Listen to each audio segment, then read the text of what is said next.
அர்ஜுனா கௌசல்யா ஊசிக்கூட்டு கலைந்தது. மாகாண சபை கனவும் கலைந்தது. கௌசல்யா நரேனை அரசியலில் இருந்து ஒதுக்கியுள்ளதாக பாராளுமன்ற உறுப்பினர் அர்ஜுனா ராமநாதன் இன்று வெளியிட்ட பதிவில் குறிப்பிட்டுள்ளார். கடந்த சில வாரங்களாக பெண்களை இழிவு செய்து அவர்களை விபச்சாரிகள் என்று முத்திரை குத்தி வந்தவர் அர்ஜுனா. கௌசல்யா நரேனும் இந்த குற்றச்சாட்டுக்களை உடன் இருந்து ஆமோதித்தே வந்தார்.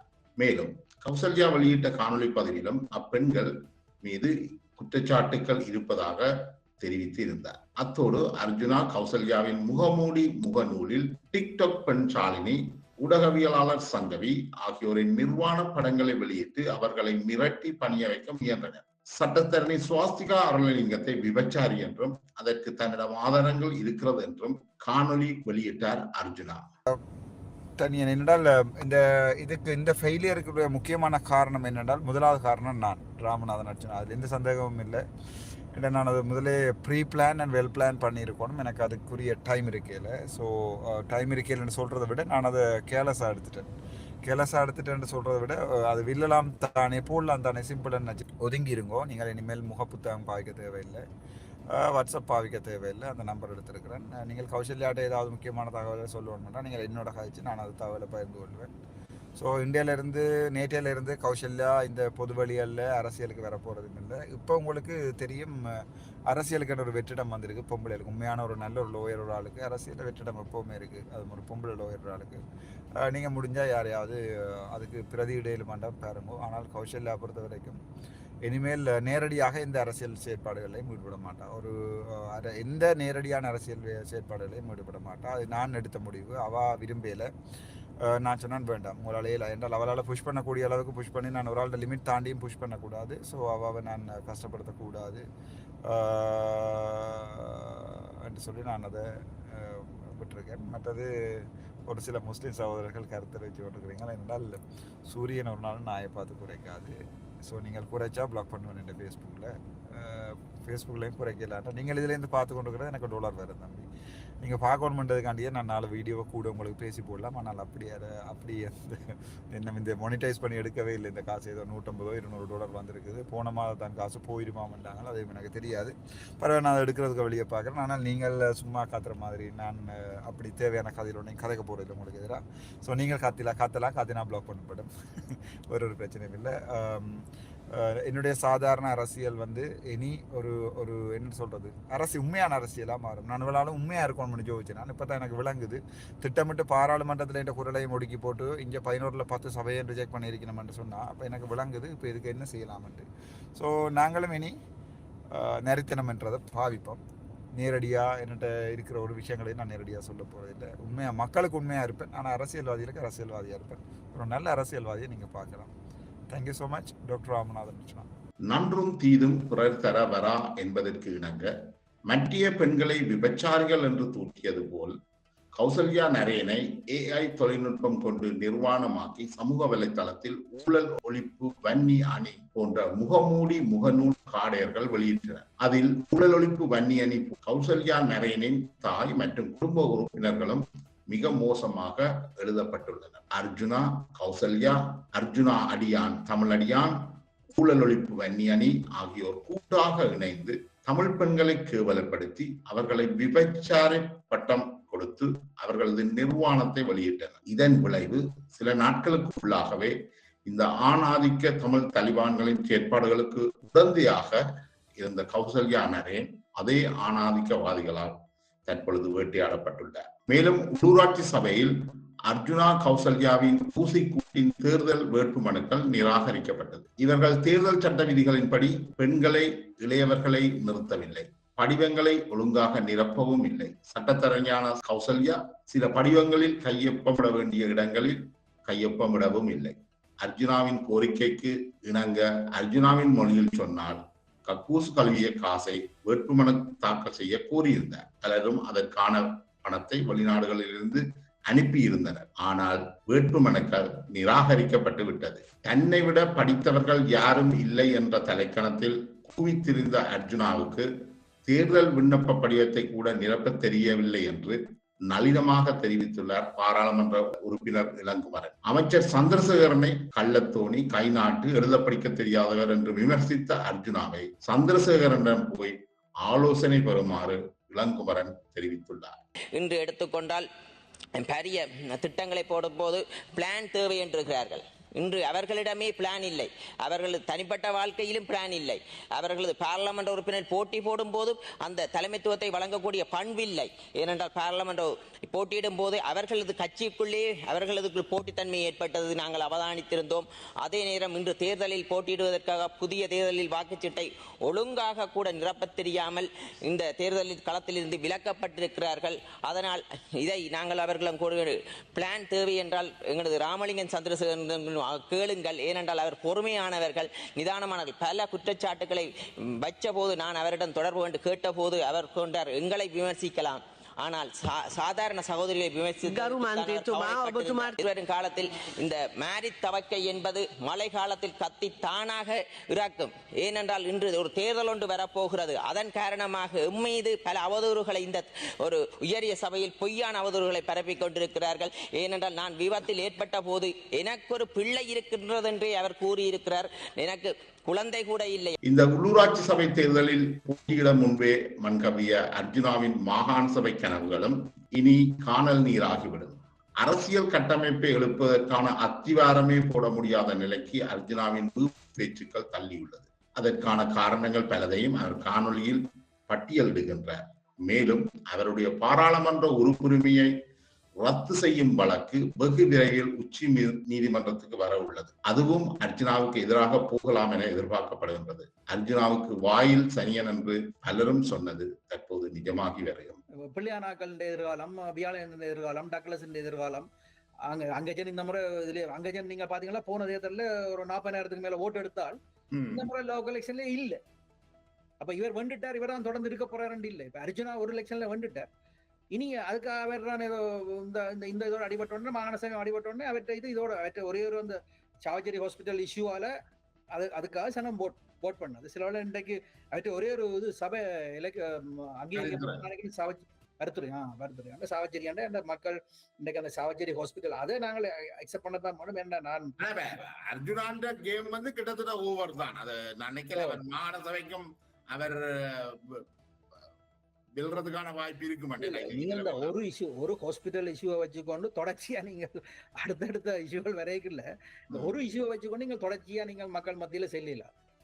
கிட்டத்தட்ட கௌசல்யாவையும் இந்த படிவங்கள் சரியா நிரப்பதால கட்டாய லீவுல அனுப்பிட்டார் போல இருக்கு. இல்ல அது நான் அந்த இன்னொரு கட்சியை பற்றி தனிப்பட்ட விமர்சனங்களுக்குள்ள நான் போக விரும்பல. அது தொடர்ச்சியா நின்று பிடிக்கிறதா ஒரு இண்டிபெண்டன்ட் இதுக்கு கஷ்டம். ஏனென்றால் இந்த இந்தியாவை எடுத்தீங்கன்னா ஆத்தமாமி அந்த கட்சியிலிருந்து இப்படிதான் இண்டிபெண்டா வந்தே கட்டமைப்பு வந்தது.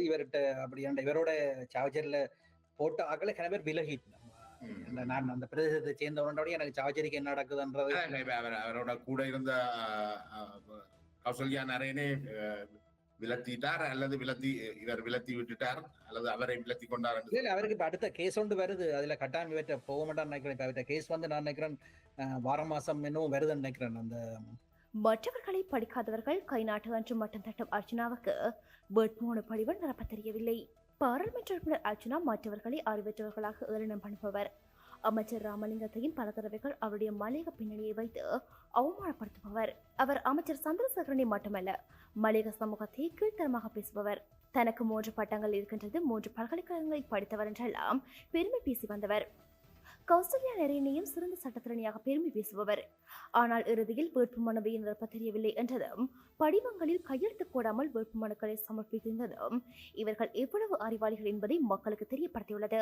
இது தொடர்பில் ஜாழ் பாராளுமன்ற உறுப்பினர் கருணாநாதன் இளங்குமரன் பாராளுமன்ற உறுப்பினர் அர்ஜுனா தமிழ் பெண்களை அவமானப்படுத்தி வருவதை கண்டித்ததுடன் தன்னை பற்றியும் பொய்களை பரப்பி வருவதையும் சுட்டிக்காட்டினார். ஜாழ்ப்பாண தேர்தல் மாவட்டத்தின் பல பகுதிகளில் ஜாழ்ப்பாணத்தின் முன்னணி கட்சிகளின் வேட்புமனுக்கள் நிராகரிக்கப்பட்டமை தொடர்பில் கருத்து முரண்பாடுகள் தோன்றியுள்ளன.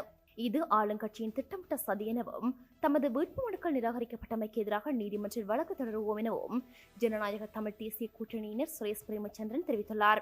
இது தொடர்பில் சுரேஷ் பிரேமச்சந்திரன் கருத்து தெரிவிக்கும் போது, வடக்கு கிழக்கில் எம்மை ஓரங்கட்டிவிட்டு ஆளும் கட்சி உள்ளிட்ட சில கட்சிகளை மாத்திரம் தேர்தலில் போட்டியிட வைக்கும் செயற்பாட்டை தேர்தல் திணைக்களம் செய்துள்ளதாகவே நாம் சந்தேகிக்கின்றோம் என்றார். வேட்புமனுக்கள் நிராகரிக்கப்பட்டமை தொடர்பில் பல தமிழ் தேசிய கட்சிகளும் என்பிபி குற்றஞ்சாட்டி வரும் நிலையில் ஜாழ்ப்பாண உள்ளூராட்சி மன்ற தேர்தல் வேட்புமனு தாக்கலின் போது முறைகேடு நடந்துள்ளதாக கூறப்படுவதில் எவ்வித உண்மையும் இல்லை என அமைச்சர் ராமலிங்கம் சந்திரசேகர் தெரிவித்துள்ளார். இதுகுறித்து மேலும் குறிப்பிட்டுள்ள அமைச்சர், அவர்களின் வேட்புமனு தயாரிப்பில் அவர்களின் அலுவலகங்களுக்குள் நாங்கள் சென்று ஏதோ திருகுதாள வேலைகளை செய்தது போல அவர்களது குற்றச்சாட்டுகளில் தெரிகிறது. இந்த வேட்புமனுக்களை தாக்கல் செய்கின்ற முறைமைகள் சாதாரணமாக காப்பாற்ற உயர்தரம் படிக்கின்ற ஒரு மாணவரிடம் கேட்டால் கூட இதுதான் இப்படித்தான் என தெளிவாக சொல்லுகிற போது இவர்களுக்கு தெரியாமல் இருப்பதென்பது இவர்களிடத்தே அக்கறை இல்லை என்பதை காட்டுகின்றது. ஆகையினால் தங்களது இயலாமையை மறைப்பதற்கு தேசிய மக்கள் சக்தியை பயன்படுத்த வேண்டாம் என்றார். மேலும் பட்டளந்த சித்திரவதை முகாம் தொடர்பான விசாரணையைப் போலவே ஜாழ்ப்பாண பொது நூலகம் எரிக்கப்பட்ட சம்பவம் குறித்து விசாரணை நடத்த வேண்டும் என்று என்பிபியின் ஜாழ்ப்பாண மாவட்ட நாடாளுமன்ற உறுப்பினர் இளங்குமரன் அரசாங்கத்தை வலியுறுத்தியுள்ளார். வரவு செலவு திட்டம் 114 மேலதிக வாக்குகளால் நிறைவேற்றம். 2025 ஆண்டுக்கான வரவு செலவு திட்டம் நாடாளுமன்றத்தில் நேற்று நிறைவேற்றப்பட்டுள்ளது. வரவு செலவு திட்டத்துக்கு ஆதரவாக 159 வாக்குகளும் எதிராக 45 வாக்குகளும் அளிக்கப்பட்டுள்ளன. இதன்படி ஜனாதிபதி அனுரகுமார திசாநாயக்கவின் 2025 ஆண்டுக்கான வரவு செலவு திட்டம் 114 மேலதிக வாக்குகளால் நாடாளுமன்றத்தில் நிறைவேற்றப்பட்டுள்ளது. படுகொலை அரசியல் வரலாறு பாராளுமன்றத்தில். மக்கள் விடுதலை முன்னணியால் படுகொலை செய்யப்பட்டதாக கூறப்படும் ஐக்கிய தேசிய கட்சியின் உறுப்பினர்கள், தலைவர்கள், தொழிற்சங்கவாதிகள் மற்றும் செயற்பாட்டாளர்களின் 1300 பேர்களை கொண்ட பட்டியலை நாடாளுமன்ற உறுப்பினர் ரோகிணி குமாரி விஜயரத்ன நாடாளுமன்றத்தில் தாக்கல் செய்திருந்தார். இது தொடர்பில் மேலும் நாடாளுமன்றத்தில் கருத்து வெளியிட்டுள்ள ரோகிணி குமாரி, தமிழக விடுதலை புலிகளுக்கு முன்பே ஜிவிபியால் சிறுவர் படையினர் உருவாக்கப்பட்டனர். இதற்கு சிறந்த உதாரணம் 70 வயதுடைய ஐக்கிய தேசிய கட்சியின் பெண்ணை கொலை செய்ய 13 வயதான கந்தலை போனிக்கை பயன்படுத்தப்பட்டார் என்றார். இது குறித்து பதிலளித்துள்ள அமைச்சர் ராமலிங்கம் சந்திரசேகர், ஜாழ்ப்பாண நூலகத்தை எரித்து தமிழர்கள் மீது படுகொலை சட்டங்களை ஏவியவர்கள் என்று கொலை பட்டியல் பற்றி பேசுவதற்கு எந்த தகுதியும் அற்றவர்கள் என்றார்.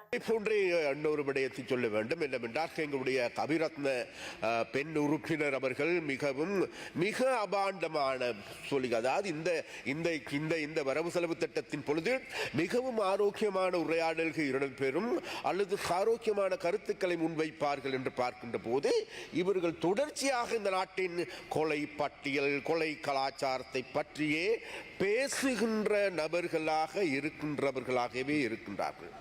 அந்த நபர்களுக்கு நாங்கள் ஒரு விடயத்தை சொல்லி காட்ட வேண்டும்.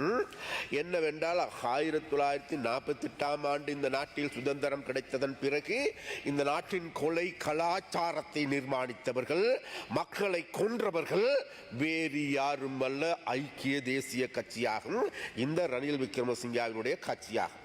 அந்த வகையில் தேடி பாருங்கள். 1958 ஆண்டு 56 ஆண்டு எங்களுடைய மக்களை கொலை செய்தவர்கள் யார் என்பது உங்களுக்கு தெரியும்.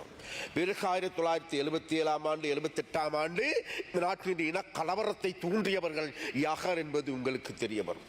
பிறகு 1979 ஆண்டு அவசர கால சட்டம், பயங்கரவாத தடுப்பு சட்டங்களை கொண்டு வந்து இந்த நாட்டில் இளைஞர் யுவதிகளை படுகொலை செய்கின்ற படுகொலை கலாச்சாரத்தையும் சித்திரவதை கலாச்சாரத்தையும் நிர்மாணித்தவர்கள் யார் என்பது வேறு யாருமல்ல, உங்களுடைய கட்சியை சார்ந்தவர்களாகும். பிறகு எங்களுக்கு எல்லோருக்கும் தெரியும் 1981 ஆண்டு யார் உலகத்தை எரித்து சாம்பலாக்கி 94,000 புத்தகங்களை கொளுத்திய பாவிகள் யார் என்றால் வேறு யாருமல்ல, உறுப்பினர்களை இந்த கட்சியை சார்ந்தவர்கள்.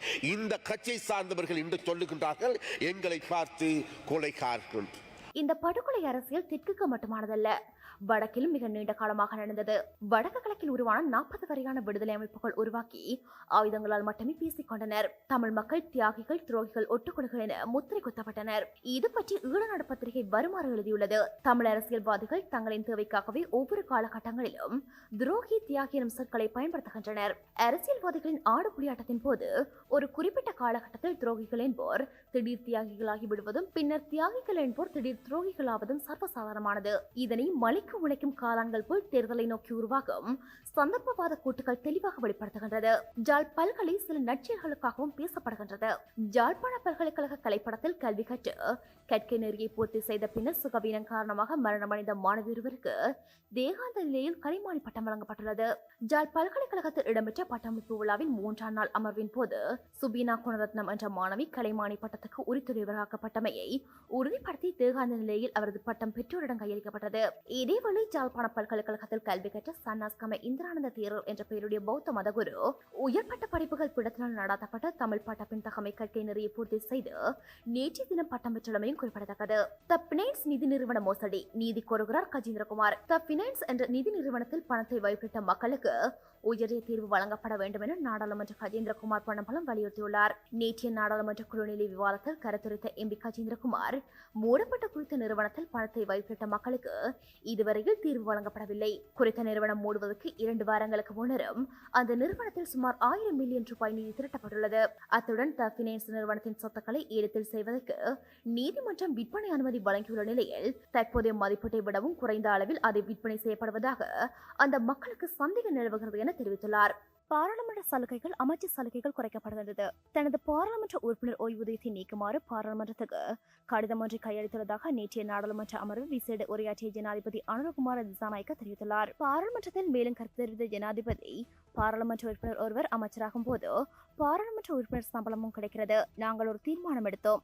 அமைச்சர்களும் பிரதி அமைச்சர்களும் பாராளுமன்ற உறுப்பினர் சம்பளத்தை மட்டுமே பெறுவார்கள். ஆனால் பாராளுமன்ற உறுப்பினர் சம்பளத்துடன் அமைச்சர்களுக்கு எரிபொருள் கொடுப்பனவு கிடைக்கிறது. பாராளுமன்ற உறுப்பினர் சம்பளத்திலிருந்து எரிபொருள் கொடுப்பனவை நீக்கி நாங்கள் அதை வழங்க உள்ளோம். அதேபோல் பாராளுமன்ற உறுப்பினர்களின் ஓய்வூதியத்தை நீக்குகிறோம். நாடாளுமன்ற உறுப்பினர்களுக்கு வழங்கப்படும் 1 மில்லியன் ரூபாய் காப்பீட்டு இழப்பீட்டை 25 லட்சமாக குறைக்க முடிவு செய்துள்ளோம். ஜனாதிபதி சலுகைகள் சட்டத்தையும் திருத்துவோம் என்றார். மேற்கு நாடுகளுக்கு ஈடாக இலங்கையில் குடும்ப மருத்துவர் முறை விரைவில் ஆரம்ப சுகாதார சேவைகளை வலுப்படுத்தும் பொதுமக்களுக்கு மிகவும் திறமையான சேவைகளை வழங்குவதையும் அடிப்படையாக கொண்டு குடும்ப மருத்துவர் என்ற கருத்தை நாட்டுக்கு அறிமுகப்படுத்த சுகாதார அமைச்சு முடிவு செய்துள்ளதாக சுகாதார மற்றும் வெகுஜன ஊடக பிரதி அமைச்சர் ஹன்சக விஜயமுனி தெரிவித்தார். இதன் கீழ் 3 கிராம அலுவலர் பிரிவுகளுக்கும் தலா ஒரு வைத்தியர் நியமிக்கப்படுவார் என்றும் மேலும் இதற்காக ஒரு தனி மையம் நிறுவப்படும் என்றும் கூறினார். காசாவின் நிலைமை குறித்த இலங்கை கவலை கண்டிக்க வேண்டும் என்கிறார் எம்பி ரஃபூப் ஹக்கீம். வெளியுறவு, வெளிநாட்டு வேலைவாய்ப்பு மற்றும் சுற்றுலா அமைச்சகம் ஒரு அதிகாரப்பூர்வ அறிக்கையில் மேலும் மோசமடைய வழிவகுக்கும் எந்த ஒரு நடவடிக்கையும் தவிர்க்குமாறு அனைத்து தரப்பினரையும் கேட்டுக்கொண்டது.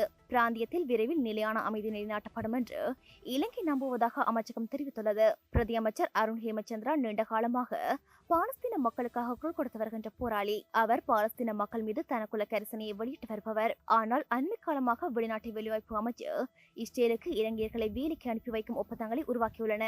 அதனால் பிரதி அமைச்சர் அருண் ஹேமச்சந்திரா இது தொடர்பில் அடக்கித்தான் வாசிக்க வேண்டியது தவிர்க்க முடியாதது. காசாவில் இஸ்ரேல் இந்த வாரம் வான் மற்றும் தரைவழி நடவடிக்கைகளை மீண்டும் தொடங்கிய பின்னர் கடந்த 2 நாட்களில் 700க்கும் மேற்பட்டவர்களை இஸ்ரேல் கொலை செய்துள்ளதாக பாலஸ்தீன சுகாதார அமைச்சகம் தெரிவித்துள்ளது. இந்நிலையில் பாலஸ்தீன மக்களுக்கு ஆதரவு தெரிவித்தும் இஸ்ரேலுக்கு எதிர்ப்பை தெரிவித்தும் பாலஸ்தீன தேசிய கொடியை கழுத்தில் அணிந்தபடி இலங்கை முஸ்லிம் காங்கிரசின் தலைவர் ரவூப் ஹக்கீம் நேற்றைய தினம் தனது கருத்துக்களை முன்வைத்திருந்தார். இதன்போது எம்பி ரவூப் ஹக்கீம் இஸ்ரேலின் மிலிஷத்தனமான இனப்படுகொலை தொடர்ச்சியாக ஆக்கிரமிப்பு மற்றும் நாசகார செயல்களை இலங்கை அரசாங்கம் வெளிப்படையாக கண்டிக்க முன்வர வேண்டும் என்று வலியுறுத்தியுள்ளார். இஸ்ரேல் இன்று காசாவில் எவ்வாறு இனப்படுகொலைகளை செய்கின்றதோ அதனையே 80களில் ஜே.ஆர். ஜீவர்தனவுக்கும் கற்பித்தது. 100 தமிழர்களை கொன்றால் அதில் ஒரு புலியும் இருக்கும் என்றதுதான் அவர்களின் தாக்குதல் தந்திரம். இதனையே இவர்கள் ஜிவிபியை அளிக்கவும் பயன்படுத்தினர். காசாவில் பிறப்பவர்கள் எல்லோரும் பயங்கரவாதிகள் என வர்ணிக்கும் தற்போது ஆட்சியுள்ள தீவிர வலதுசாரிகள் அதற்காக குழந்தைகளையும் பெண்களையும் குறிவைத்து தாக்குதல்களை மேற்கொள்கின்றனர். காசாவில் நடைபெறுவது ஒரு திட்டமிட்ட இனப்படுகொலை. அது அமெரிக்க, ஐரோப்பிய நாடுகளின் முழுமையான ஆசீர்வாதத்துடன் நடைபெறுகிறது.